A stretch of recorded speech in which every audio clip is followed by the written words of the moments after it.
On behalf of the General Assembly, I have the honor to welcome to the United Nations His Excellency Jair Messias Bolsonaro, President of the Federative Republic of Brazil, and to invite him to address the Assembly. Okay. Good morning, one and all. Mr. President of the General Assembly, Mr. Abdullah Shahid, Mr. Secretary General of the United Nations, Antonio Guterres, heads of state, heads of government, and other heads of delegation.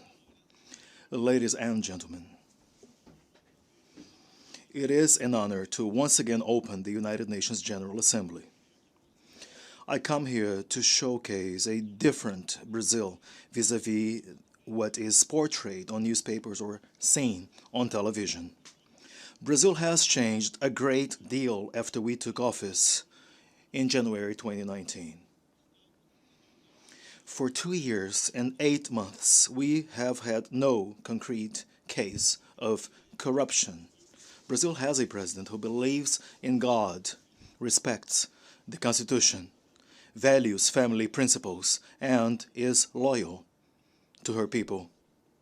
And this is a lot. It is a solid foundation if we take into account that we were at the brink of socialism.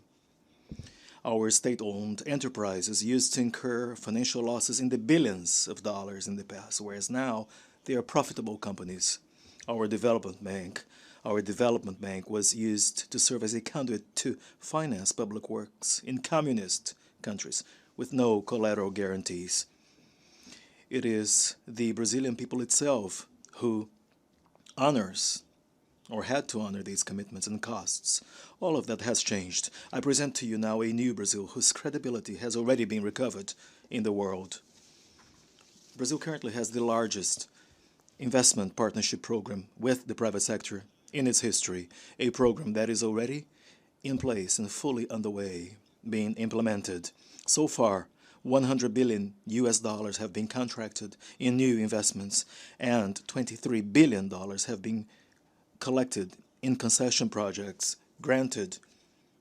In the infrastructure sector, we auctioned 34 airports and 29 port terminals to the private sector. We already have more than $6 billion in private contracts for new railways. We have also introduced the railway permit system, which brings our model closer to the U.S. model. In just a few days, we received 14 applications for permits for new railways, amounting to nearly $15 billion in private investments. Under our administration, we have promoted the revitalization of railway transportation. As a result, less consumption of fossil fuels and the lower level of operational costs for doing business in Brazil, especially translating in lower food production costs. Great progress has already been made in the field of basic sanitation. The largest auction in the sector's history took place in April, with concession projects granted to water distribution and sewage services in the state of Rio de Janeiro. We have everything investors look for: a large consumer market, excellent services and assets, a firm tradition of honoring and respecting contracts, and confidence in our administration. I also wish to announce that in the next few days we will be holding an auction for 5G technology deployment in Brazil. Our modern, sustainable, low-carbon agriculture currently feeds more than 1 billion people around the world, while taking up only 8% of our national territory.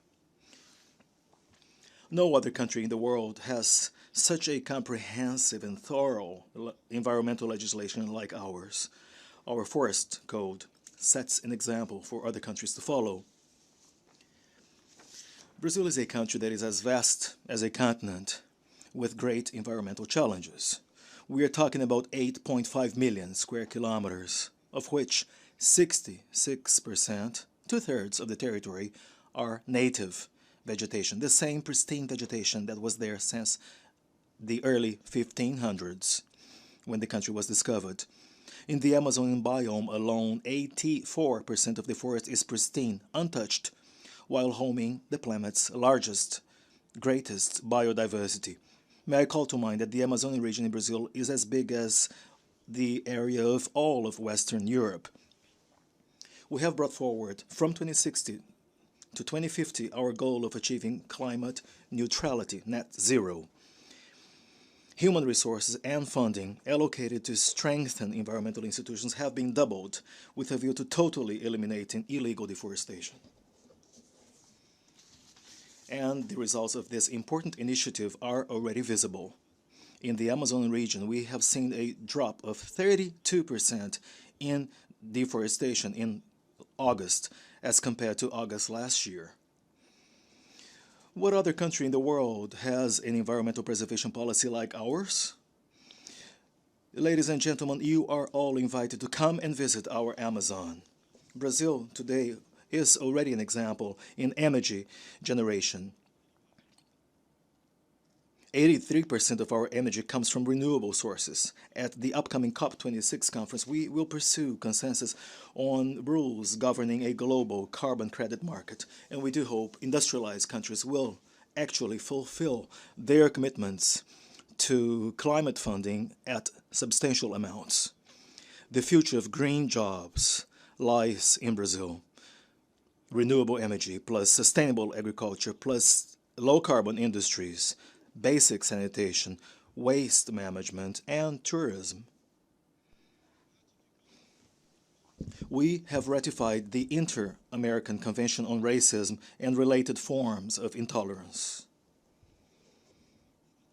We believe that the traditional nuclear family is the very foundation of civilization, and human beings' freedom can only be complete, is only made complete with freedom of worship and freedom of expression.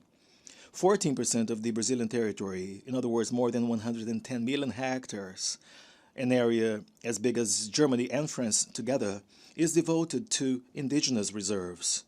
In these areas, 600,000 indigenous people live in freedom and increasingly wish to use their lands for agriculture and other activities.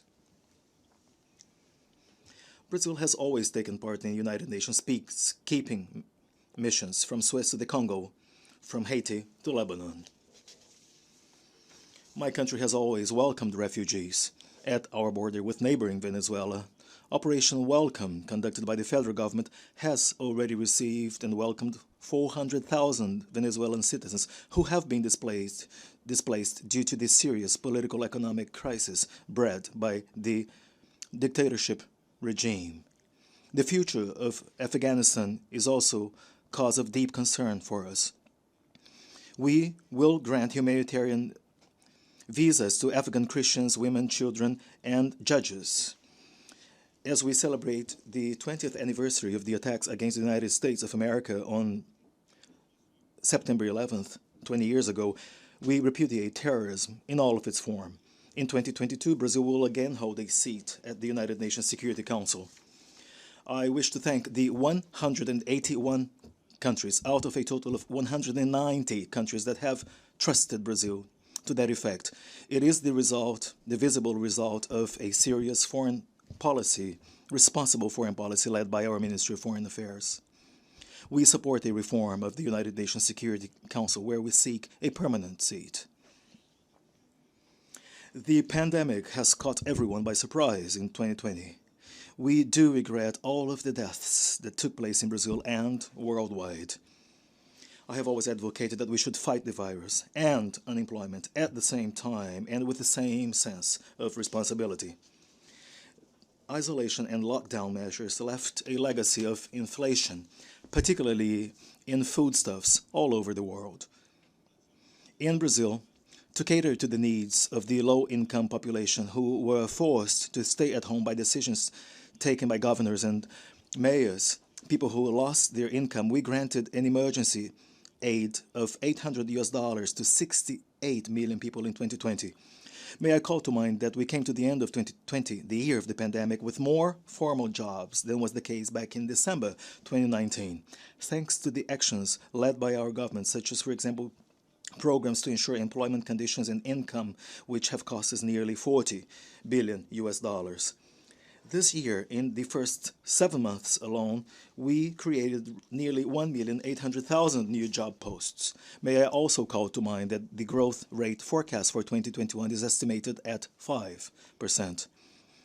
So far, the federal government has distributed more than 260 million doses of COVID vaccines, and more than 140 million Brazilian citizens have already been given at least the first shot, which accounts for almost 90% of the adult population, and 80% of the indigenous population have already been fully inoculated for COVID.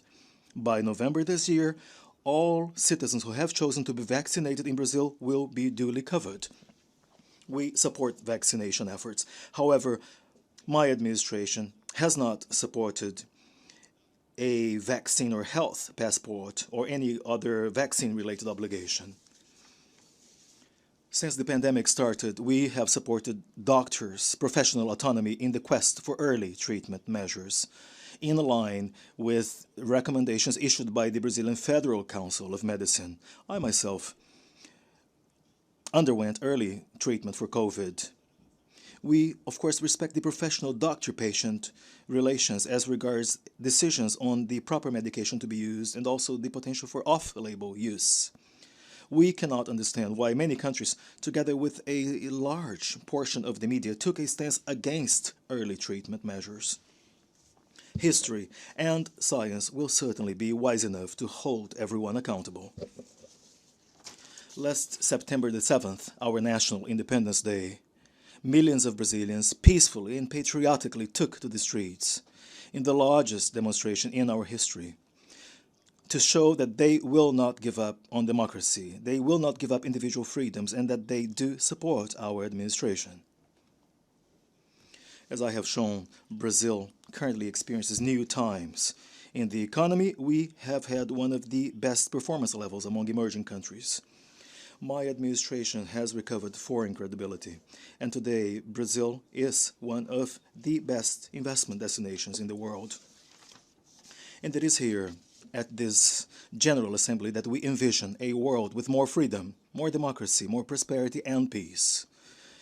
And may God bless us all.